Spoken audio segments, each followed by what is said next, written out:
These are the thoughts and opinions of DJ Prime. Viewer discretion is advised. Welcome to Conversations with Prime.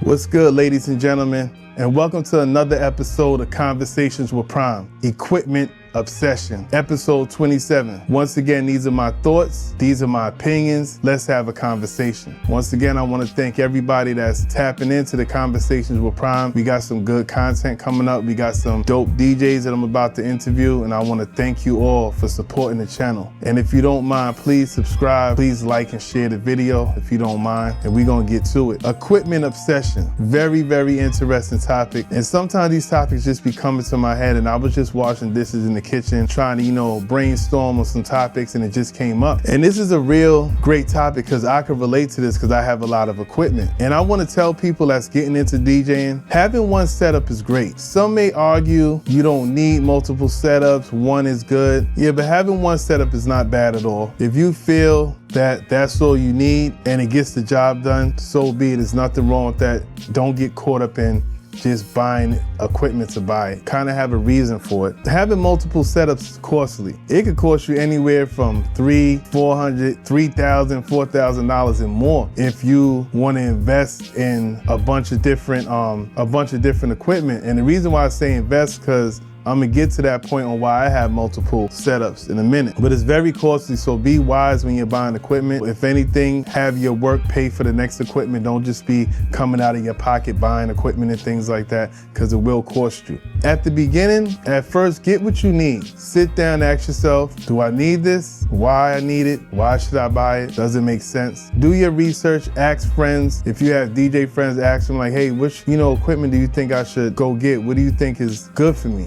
What should I look into getting? Don't be afraid to ask questions. Asking questions can save you a lot of money and a lot of headaches and a lot of stress. Now, there's nothing wrong with having multiple equipment, right? Example, you could have one controller for home and you can have another controller for when you go on the road. It could stay in the case so you won't have to keep taking it in and out, possibly scratching it, damaging it. That makes sense. So you can have a little controller at home, inexpensive, and then you have your money maker to go on the road. I think that makes a lot of sense. That's something that I can really agree on, to have one setup for home and one setup for the road, one for home and one for the business. And another thing, it depends on what kind of DJ you are. Like for instance, I'm a hardcore turntablist. That's what I do. And I DJ, I know how to play music and everything, but I have multiple setups in my house for multiple reasons. I have a lot of sessions in my house. So if I have a few DJs coming over and we want to have a scratch session, then I got 3 setups that I could just put a beat on and we can, get our scratch on 4 bars here, 8 bars here, whatever. We scratch after one another. Or if we want to juggle, you could juggle this record and I juggle that. Or if we want to do,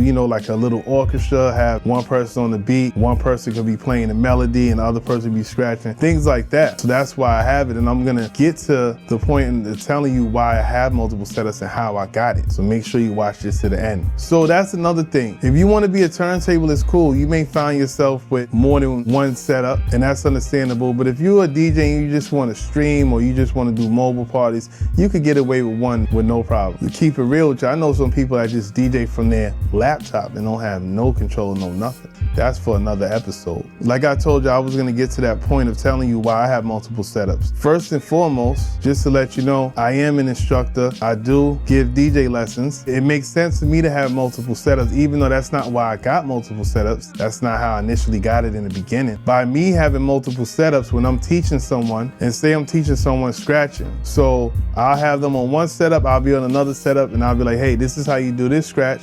I'll do it a few times, and I have them do it. Instead of getting them off the setup, making them get out their comfort zone, I'll keep them on that setup. They'll watch me. If they don't get it, I'll do it again. This way they don't have to move. It makes a lot of sense for me to have multiple setups. I was kind of blessed to have my setups. So long story short, I stopped DJing for 15 years, came back in 2020. I purchased the Range 12 with the Range 72 mixer. Long story short, my mixer got damaged, had to get rid of the 72, ended up getting a 70. I didn't like the Range 12s after a while. I was having motor issues, so I sold that. So now I have the PLX 1000s with the S11 mixer. I have the Technique 1200s MK2s with the S7 mixer, and I have the Rev 7. Now, the Technique 1200s was, I don't want to say a gift, but my brother DJ Legend, he had them. He didn't really have no space for them, so he's like, yo, we'll put that in your house so we can have the sessions and things, this, that, and the third. I'm like, yo, this is my brother, so that works out. So that's how I got that set up. And like I told you before, how you could have one set up for your house and then you have another one for when you go on the road. So that's where the Rev 7 comes into play. After a while, I got tired of taking out my turntables. At the time, I had the Rane 12. And so I got tired of just, taking that apart and bringing it out. It's kind of heavy. We're trying to do things easy. We did all of that craziness already, carrying speakers up steps and 8 crates of records and all that. So that's when I got the Rev 7 and it made sense. I bought my Rev 7. I made the money back less than a year. And anytime I go do a gig now, I take the Rev 7. So that's where it makes sense where you have multiple setups. And once again, if that's what you want to do, you want to have multiple setups, it's cool. But just take some of my advice, think about it, before you go spending your money. It's all about saving money in these hard times. But once again, ladies and gentlemen, that is my time. This is Conversations with Prime, episode 27, Equipment Obsession. Once again, these are my thoughts and these are my opinions. We just having a conversation. Please like, share, and subscribe if you don't mind. Trying to get to that 1,000 subscriber mark. Thank you for watching. I'm out of here. Peace.